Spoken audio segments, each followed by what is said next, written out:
Selamat malam, Dr. Nima Delinawati, Magister Sains. Perkenalkan, kami dari SJD 4 akan membahas terkait diskusi student project kami mengenai lysosomal disorders. Baik, untuk anggota-anggotanya dapat dilihat pada slide berikut ini. Oke, untuk bab pertama akan dilanjutkan oleh teman saya.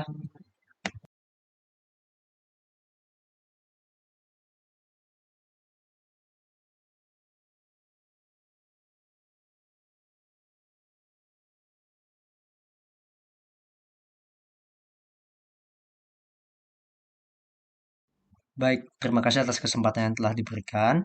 Perkenalkan, nama saya Kenny Wibowo dengan 3 digit NIM terakhir 091. Pada student project kali ini saya akan membacakan mengenai latar belakang. Lysosomal disorders adalah kondisi yang disebabkan oleh kekurangan enzim, sehingga menyebabkan penumpukan lipid dan senyawa toksik di lisosom. Ada sekitar 50 gangguan genetik yang dapat disebabkan oleh lysosomal disorders yang memengaruhi berbagai organ dan menimbulkan gejala parah. Untuk mengatasi penyakit ini, berbagai upaya sudah dilakukan, seperti pemeriksaan genetik, analisis enzim, dan evaluasi klinis oleh tim kesehatan multidisiplin. Enzim replacement therapy atau ERT menjadi pendekatan utama dengan memberikan enzim yang hilang atau tidak aktif untuk mengatasi gangguan ini. Baik, sekian dari saya. Terima kasih. Dan selanjutnya akan dijelaskan oleh rekan saya. Baik, perkenalkan, saya Gadis Nani Pradina dengan 3 digit yang terakhir 043 akan mempresentasikan terkait rumusan masalah dan tujuan penulisan dari paper yang kami buat. Baik, kalau saya mulai dengan rumusan masalah yang pertama, yaitu apa yang dimaksud dengan lisosom. Rumusan masalah yang kedua, yaitu apa yang dimaksud dengan lysosomal storage disease. Rumusan masalah yang ketiga, yaitu bagaimana epidemiologi contoh penyakit dari lysosomal storage disease. Dan rumusan masalah yang terakhir, yaitu bagaimana manajemen kasus dan penanganan dari lysosomal storage disease. Baik, akan saya lanjutkan dengan tujuan penulisan. Tujuan penulisan yang pertama yaitu mengetahui definisi dari lisosom. Tujuan penulisan yang kedua yaitu mengetahui definisi dari lysosomal storage disease. Rumusan masalah yang ketiga yaitu mengetahui epidemiologi dari contoh penyakit lysosomal storage disease. Dan yang terakhir yaitu mengetahui manajemen kasus dan penanganan dari lysosomal storage disease. Baik, selanjutnya akan dilanjutkan oleh rekan saya.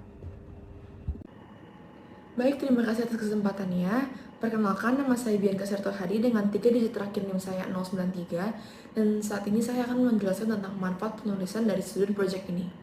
Yang pertama, bagi penulis diharapkan karya tulis ini dapat membantu menambah pengetahuan penulis mengenai gangguan pada lisosom. Dan yang kedua, bagi mahasiswa diharapkan dapat membantu pemahaman mahasiswa mengenai gangguan pada lisosom, manajemen kasus, dan penanganannya. Serta yang ketiga, bagi masyarakat diharapkan karya tulis ini dapat menyadarkan akan bahaya dari gangguan pada lisosom dan memberikan pengetahuan terkait manajemen kasus dan penanganannya.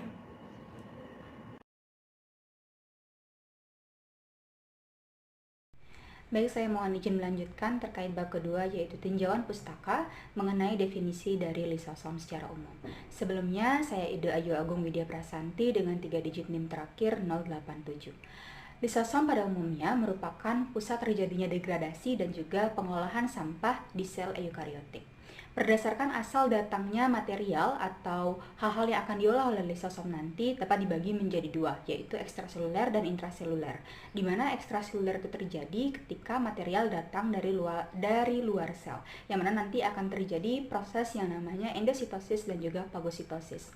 Nantinya material yang dibawa dari luar sel itu akan diolah di dalam lisosom oleh lisosomal hidrolase menjadi bentuk-bentuk yang bermanfaat bagi sel, seperti untuk pembentukan sel baru dan juga nutrisi untuk sel itu sendiri. Sedangkan intraseluler itu merupakan proses di mana material datang dari dalam sel itu sendiri, yang mana nanti akan terjadinya proses autofagi. Proses autofagi ini sendiri dapat dipicu oleh situasi seperti stres yang nanti akan menimbulkan terjadinya degradasi di dalam lisosom itu sendiri. Baik, berikut merupakan skema terjadinya proses endositosis, fagositosis, serta autofagi di dalam lisosom itu sendiri. Untuk penjelasan selanjutnya akan dijelaskan oleh rekan saya. Terima kasih. Baik, perkenalkan, nama saya Gustavo Safalatanana dengan 3 digit NIM terakhir saya yaitu 089. Pada kesempatan kali ini saya akan melanjutkan mengenai definisi dari lisosom. Bagian lumen dari lisosom mengandung 60 enzim hidrolitik terlarut berbeda yang berperan penting dalam degradasi. Membrannya mengandung berbagai protein transporter, ion channel, serta snares yang berfungsi dalam mediasi berbagai aspek berbeda dalam fungsi lisosom, serta terkandung pula ATPase untuk regulasi keasaman lisosom. Meski sangat berperan penting dalam fungsi tubuh, nyatanya masih terdapat kemungkinan terjadinya penyakit yang berkaitan dengan kegagalan fungsi lisosom. Mutasi yang berefek pada protein lisosomal seperti protein hidrolase akan menimbulkan terjadinya lysosomal storage disorder, yakni merupakan gangguan warisan yang ditandai dengan penumpukan akumulatif substrat tidak terdegradasi dalam lisosom, yang mana akan menimbulkan disfungsi metabolisme, neurodegeneration, dan gangguan pertumbuhan lainnya. Terdapat berbagai macam penyakit yang disebabkan oleh mutasi gen pada lisosom, seperti yang telah teridentifikasi pada banyak pasien yang dengan penyakit neurodegeneratif umum, seperti Parkinson dan Alzheimer. Sebagai contoh, satu salinan mutasi gen yang mengkode glukocerebrosidase akan meningkatkan kecenderungan terkena penyakit Parkinson. Di sisi lain, salinan dua mutasi gen yang sama juga akan menyebabkan penyakit Gaucher. Selain itu, protein yang cenderung membentuk agregat juga terlibat dalam penyakit Huntington dan Parkinson. Masing-masing penyakit tersebut terurai oleh jalur lisosomal autofagik dan dapat dihilangkan dengan menginduksi autofagi. Temuan ini menekankan pentingnya jalur lisosomal autofagik dalam penyakit neurodegeneratif, serta penting pula untuk meningkatkan strategi terapi sebagai bentuk penanganan dari lysosomal storage disorder. Sekian dari saya, untuk selanjutnya akan dilanjutkan oleh teman saya. Selanjutnya, saya akan menjelaskan mengenai lysosomal storage disorder. Sebelumnya, perkenalkan, saya Triwan Lacan Shanturi dengan 3 digit NIM terakhir 079. Lysosomal disease atau LDS, yang juga dikenal dengan lysosomal storage disease atau LSDS, merupakan kondisi di mana terjadinya kekurangan atau defisiensi pada protein lisosomal dan non-lisosomal atau kerusakan pada protein membran lisosom, sehingga penderita akan mengakumulasikan senyawa yang seharusnya terdegradasi di lisosom, yang bisa berakibat fatal pada organ hingga menyebabkan kematian. Mengapa bisa menyebabkan kematian? Karena senyawa yang terakumulasi dalam penyakit penyimpanan lisosom ini bisa mempengaruhi perubahan jalur pensinyalan, perubahan homeostasis kalsium intraseluler, perubahan sintesis lipid, perubahan penyortiran seluler, hingga terjadi gangguan lisosom sebagai autofagi. Berbagai penyakit akibat LDS ini diklasifikasikan berdasarkan senyawa penyimpanan utamanya. Di antaranya, mukopolisakaridosis atau MPS, sphingolipidosis, oligosakaridosis, dan glikoproteinosis, dan glikogenolysis. Pada student project ini, kelompok SGDA4 akan membahas beberapa contoh penyakit yang termasuk dalam kelompok mukopolisakaridosis atau MPS dan sphingolipidosis, yaitu Hurler syndrome, Gaucher disease, dan Niemann-Pick disease. Yang pertama adalah penyakit Hurler syndrome. Penyakit Hurler syndrome atau mukopolisakaridosis tipe 1 adalah salah satu tipe dari mukopolisakaridosis atau MPS, yang dikelompokkan akibat gangguan akumulasi senyawa fragmen glikosaminoglikan yang didominasi oleh penyimpanan lipid sebagai lipidosis. Mukopolisakaridosis ini terdiri dari banyak tipe dan salah satunya adalah Hurler syndrome, yang diakibatkan terjadinya defisiensi pada protein iduronidase sehingga terjadi akumulasi penyimpanan senyawa yaitu dermatan sulfat dan heparan sulfat, GM2, GM3, dan SCMAS. Penumpukan senyawa ini berpotensi mengganggu stabilitas membran sel, komunikasi antar sel, permeabilitas membran, dan distorsi mekanis sel. Selanjutnya akan dijelaskan oleh teman saya. Baik, terima kasih atas waktu yang telah diberikan. Sebelumnya izinkan saya memperkenalkan diri. Nama saya Luktet Kartika Wulandari dengan 3 digit terakhir NIM 081. Di sini saya akan menjelaskan mengenai lysosomal disease tipe sphingolipidosis, yaitu Gaucher disease dan Niemann-Pick disease atau NPD. Baik, yang pertama saya akan menjelaskan mengenai Gaucher disease, yaitu merupakan salah satu tipe yang paling umum dari sphingolipidosis, yaitu adanya gangguan akibat akumulasi senyawa sphingolipid, yaitu suatu jenis lipid yang terdapat pada membran sel. Perubahan konsentrasi sphingolipid secara tinggi dapat menyebabkan berbagai perubahan dalam sel, termasuk perubahan dalam penyerapan lipid ke dalam membran, serta distorsi mekanis sel akibat penumpukan senyawa penyimpanan yang tidak normal di sitoplasma. Gaucher disease terjadi akibat adanya defisiensi pada protein beta-glukosidase, sehingga terdapat akumulasi penyimpanan senyawa glucosylceramide, GM1, GM2, GM3, GD3, dan glucosylsphingosine. Terdapat pula 3 tipe Gaucher disease, yaitu tipe 1, tipe 2, dan tipe 3. Tipe 1 adalah bentuk non-neuropatik atau tidak menyebabkan kerusakan neuronal. Tipe 1 adalah tipe yang sering ditemukan dan paling umum terjadi. Tipe ini akan memberikan efek berupa defisiensi platelet dalam darah kita. Penderita mungkin mengalami besaran hati atau limfa. Sedangkan untuk tipe 2 dan tipe 3 adalah bentuk neuronopatik atau dapat menyebabkan kerusakan neuronal. Tipe 2, bentuk penyakit ini berakibat fatal karena kebanyakan kasus pada anak-anak tidak dapat hidup lebih dari 2 tahun. Dan untuk tipe 3, gejala penyakit ini meliputi masalah tulang, gangguan pergerakan mata, kejang yang semakin jelas seiring berjalannya waktu, kelainan darah, masalah pernapasan, serta pembesaran hati dan limfa. Baik, saya akan lanjutkan untuk Niemann-Pick disease atau NPD. Niemann-Pick disease adalah salah satu contoh lain dari lysosomal disease tipe sphingolipidosis, yaitu adanya gangguan akibat akumulasi senyawa sphingolipid. Niemann-Pick disease dibagi menjadi 2 kelas dengan 4 tipe, yaitu kelas tipe A dan B dan kelas tipe C dan D. Niemann-Pick disease kelas tipe A dan B disebabkan defisiensi pada protein sphingomyelinase, sehingga menyebabkan akumulasi berbagai senyawa seperti sphingomyelin, kolesterol, GM2, GM3, glucosylceramide, dan lain-lain. Sedangkan Niemann-Pick disease kelas tipe C disebabkan oleh defisiensi protein yang dikode gen NPC1 dan NPC2, sehingga terdapat gangguan dalam pemrosesan dan pemanfaatan kolesterol yang di endositosis. Untuk tipe D dikategorikan sebagai subtipe C. Baik, sekian penjelasan saya mengenai lysosomal disease tipe sphingolipidosis, dan untuk selanjutnya akan dilanjutkan oleh teman saya. Terima kasih Kartika. Selanjutnya akan saya lanjutkan terkait epidemiologi lysosomal storage disease atau epidemiologi dari penyakit lisosomal. Perkenalkan, saya Stefinski Sariputra Agung dengan 3 digit NIM terakhir 101. Oke, yang pertama adalah Hurler syndrome. Hurler syndrome memiliki prevalensi sekitar 1 dari 100.000 kelahiran, atau bisa disebutkan juga sebagai 1% dari kelahiran. Nah, ini cukup tinggi, namun juga bisa relatif rendah. Nah, kemudian untuk yang Gaucher disease sedikit lebih tinggi daripada Hurler syndrome, yakni secara umum memiliki prevalensi sekitar 0,39 sampai dengan 5,8% dari 100.000 kelahiran, yakni bisa disebutkan juga sekitar 390 sampai dengan 5.800 jiwa. Untuk Asia Pasifik memiliki angka tertinggi, yaitu 450 sampai 200.000 kelahiran. Untuk Amerika lebih rendah, yakni 110 sampai 13.900 kasus dari 100.000 kelahiran. Nah, yang terakhir ada Niemann-Pick disease atau biasa disingkat juga dengan NPD, tipe A dan tipe B. Berkisar sekitar 1 kasus dari 250.000 jiwa. Nah, untuk pembagian dari tipe A dan tipe B sama rata, jadi tidak ada yang lebih tinggi ataupun lebih rendah. Kemudian untuk yang tipe C sendiri memiliki prevalensi 1 dari 150.000 jiwa, sehingga bisa dianggap lebih tinggi sedikit. Nah, semua ras ataupun etnis memiliki risiko yang sama terkena NPD ini. Baik, terima kasih. Selanjutnya akan dilanjutkan oleh teman saya. Perkenalkan, nama saya Francis Gandhi dengan 3 digit NIM terakhir 103. Kali ini saya akan membahas mengenai manajemen kasus dan penanganan untuk Hurler syndrome. Mukopolisakaridosis tipe 1 merupakan penyakit lisosom yang disebabkan oleh defisiensi enzim alpha L-hidrogenitase.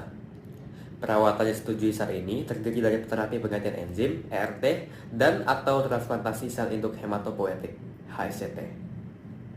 Pengobatan ERT efektif dalam mengurangi glikosaminoglikan urin, hati, volume limpa, organ tulang rawan seperti trakea dan bronkus, tulang, dan lain-lain. Akan tetapi, ERT masih terbatas pemakaiannya, terutama pada sistem saraf pusat karena ketidakmampuan dalam menembus saluran darah otak atau blood-brain barrier. Dengan kata lain, ERT tidak mampu menyembuhkan sindrom Hurler kronis, di mana korban telah mengalami gangguan kognitif. Hematopoietic stem cell transplantation (HSCT) merupakan salah satu di antara pengobatan yang paling banyak dipakai untuk menyembuhkan sindrom Hurler.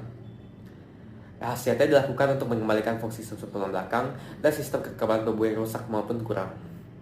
Meskipun cukup efisien, tetapi ada beberapa masalah utama seperti kegagalan cangkok yang tinggi, TRM, dan morbiditas yang tinggi. Dengan masih banyaknya kekurangan pada kedua penanganan tersebut, alangkah lebih baiknya terdapat screening neonatal untuk mengidentifikasi penyakit dengan lebih cepat sehingga dapat tertangani dengan mudah. Selebihnya akan dilanjutkan oleh rekan saya. Baik, izinkan saya melanjutkan. Perkenalkan, nama saya Gabriel Fidelia Kurnia Armani dengan 3 digit NIM terakhir 099. Baik, di sini saya akan menjelaskan tentang manajemen penanganan dari penyakit Gaucher. Penyakit Gaucher adalah kelainan lisosom genetik yang umum yang menyebabkan akumulasi lipid dan disfungsi organ. Hal ini terjadi karena kombinasi dari gen GBA1 yang rusak sehingga menghambat dari enzim glukoserebrosidase dalam memecah lipid sehingga fungsi-fungsi organ normal terganggu. Lalu ada tahapan screening dalam mendiagnosis penyakit Gaucher syndrome ini dengan cara melibatkan screening coding gen GBA menggunakan bidirectional Sanger sequencing. Terdapat 2 terapi utama dalam menangani penyakit Gaucher ini, yaitu terapi penggantian enzim atau ERT dan juga terapi reduksi substrat atau SRT. ERT berfokus pada penggantian enzim yang kurang atau rusak, sementara SRT berfokus pada mengurangi produksi lipid. Lalu, ERT berfungsi baik namun kurang efektif pada tipe 3. Selain itu, pemberian dosis disesuaikan dengan kebijakan negara dan memerlukan evaluasi menyeluruh. Ada juga terapi pendukung seperti molekul chaperones dalam pengembangan untuk pengembalian aktivitas enzim yang normal. Meskipun belum ada cara yang pasti untuk mencegah penyakit Gaucher, namun terdapat berbagai terapi yang dapat meningkatkan kualitas hidup dan mengurangi gejala dari penyakit Gaucher ini. Sekian, terima kasih dan akan dilanjutkan oleh teman saya. Perkenalkan, nama saya Kenny Davis Irfan dengan 3 digit NIM terakhir 085. Pada kesempatan kali ini saya akan menjelaskan mengenai manajemen dan penanganan kasus pada penyakit yang ketiga, yaitu the Niemann-Pick disease. Pada pasien dengan pengidap Niemann-Pick disease biasanya akan dilakukan sebuah analisa berupa screening gen, dan apabila hasilnya sudah keluar dan terbukti bahwa pasien mengidap penyakit Niemann-Pick disease, akan dilakukan sebuah terapi gen melalui metode-metode tertentu. Dan biasanya metode yang paling optimal hingga saat ini adalah metode sistematik, di mana perawatan ini biasanya dilengkapi dengan terapi fisik, okupasi, dan juga wicara. Baik, untuk bagian selanjutnya akan dilanjutkan oleh teman saya. Terima kasih.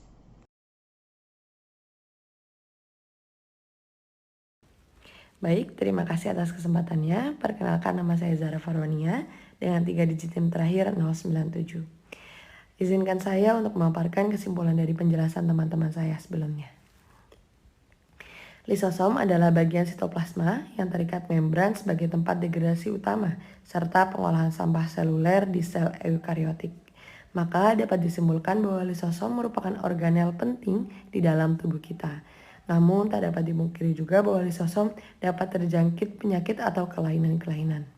Salah satunya adalah lysosomal storage disease atau LSDS yang merupakan kondisi di mana terjadinya kekurangan atau defisiensi pada protein lisosomal dan non-lisosomal atau kerusakan pada protein membran lisosom.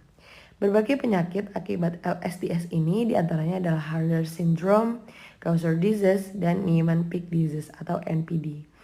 Mungkin sekian kesimpulan yang bisa saya sampaikan. Penjelasan selanjutnya akan dilanjutkan oleh teman saya. Baik, sebelumnya terima kasih atas kesempatannya. Perkenalkan, nama saya Nyoman Ngurah Bagus Kurniata Atmaja dengan 3 digit NIM terakhir 095. Adapun saran-saran yang dapat diberikan mengenai topik lysosomal disorder ini adalah yang pertama, melakukan penelitian dan eksperimen lebih lanjut untuk memahami definisi lysosomal disorder, epidemiologi, serta manajemen kasus dan penanganannya dengan lebih mendalam. Kemudian yang kedua, melakukan penelitian lebih lanjut mengenai pengembangan regulasi atau metode baru dalam penanganan lysosomal disorder ke depannya. Berikut adalah daftar pustaka yang kami gunakan dalam student project kali ini. Baik, terima kasih Mam Bagus. Berikut adalah daftar pusaka dari referensi yang kami gunakan sebagai pembentukan student project terkait lysosomal disorders. Untuk slide 2-nya,